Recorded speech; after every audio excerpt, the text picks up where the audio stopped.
শুভ সকাল বন্ধুরা, সকলে কেমন আছো? আশা করি সকলে ভালো আছো। আমি সকাল সকাল রান্নাঘরে চলে এসেছি। এই যেখানে চায়ের বিস্কুট নিয়ে নিচ্ছি। খেতে খেতে এই যেখানে আমি গাজর আলু ভাজি বসিয়ে দিয়েছি, সাথে এখানে দুধ গরম বসিয়ে দিয়েছি। এইটা দিয়ে আমি এখনো ভাত ভাজি করব। সকালের টিফিন আজকে আমাদের। আমি খাবো না, আর আমি আর মা বাদে বাবা আরও খাবে। দেখো আমার ভাত ভাজা তৈরি হয়ে গেছে, কত সুন্দর হয়েছে, কি সুন্দর কালারফুল লাগছে দেখতে না? আমার কাছে আপাতত বিনস ছিল না বলে বিনস দিতে পারিনি, বিনস দিলে আরও বেশি দেখতে সুন্দর হতো। এটা আমার তৈরি হয়ে গেছে। এরপর আমি দেখো আরও কী কী রান্না করি আজকে। আর এই যে এখানে আলু সেদ্ধ করে নিয়েছি মায়ের জন্য। এবার আমি রুটি বানাবো। এদিকে আখারটা মেখে নিয়েছি আমার জন্য, আর আমাদের বাড়িতে যে হেল্প করে তার জন্য রুটি বানাবো। আর এই যে এখানে তোমার মসুর ডাল মুগ ডাল আর টমেটো নিয়ে নিয়েছি, এটা এবার সেদ্ধ করে নেব।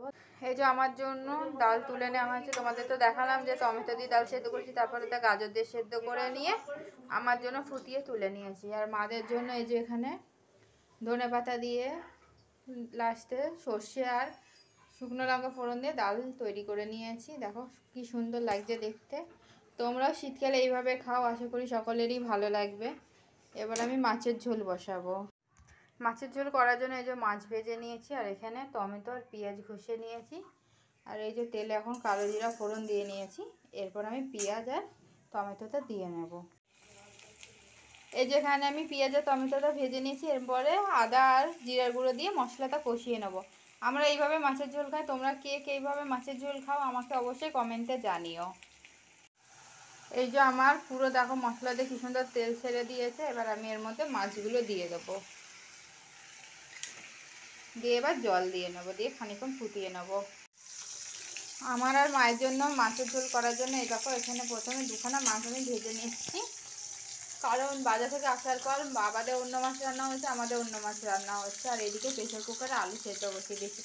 দেখো আমার আর মায়ের মাছের ঝোলটা আমি কিভাবে তৈরি করি। দেখো আলু সেদ্ধ হয়ে গেছে। এবার আমি সামান্য এই দেখো এইটুকুনি পেঁয়াজ গ্রেটারে করে এর মধ্যে ঘষে দিয়ে দেবো।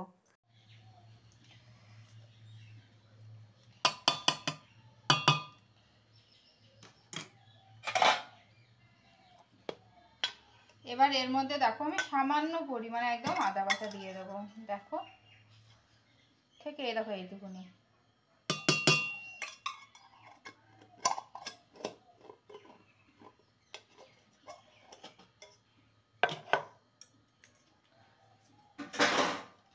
এবার সামান্য পরিমাণে জিরার গুঁড়ো দেব।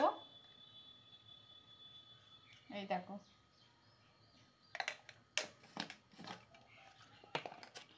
সামান্য একটু হলুদের গুঁড়ো দেব।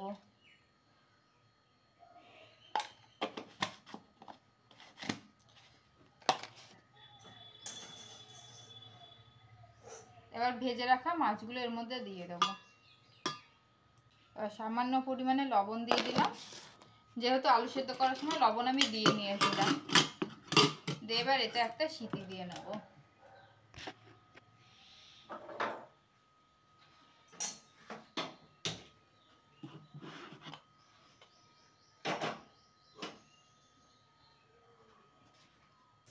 প্রেসার কুকারে একটা সিটি পড়লে আমি অফ করে দেবো, দিয়ে এখন সামনে চলে যাব।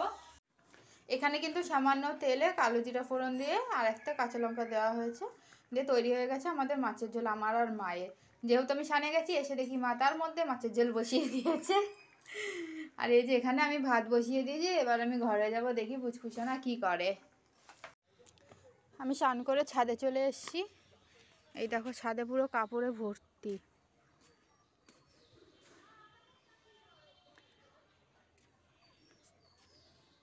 আর বাইরের ওয়েদার কিন্তু একদমই ভালো না, পুরো মেঘলা হয়ে অন্ধকার হয়ে এসছে।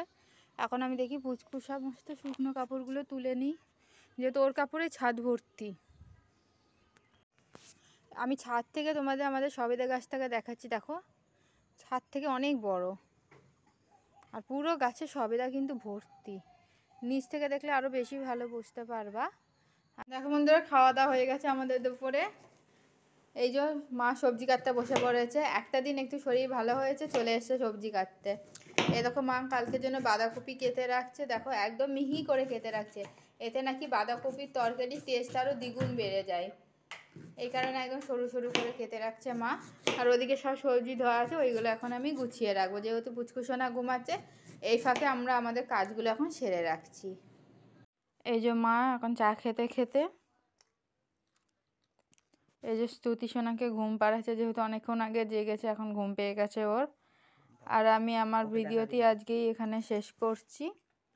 তোমাদের যদি ভালো লাগে অবশ্যই আমার চ্যানেলকে সাবস্ক্রাইব করো, লাইক করো, শেয়ার করো এবং আমার পাশে থেকে আরও নতুন নতুন ভিডিও পাওয়ার জন্য।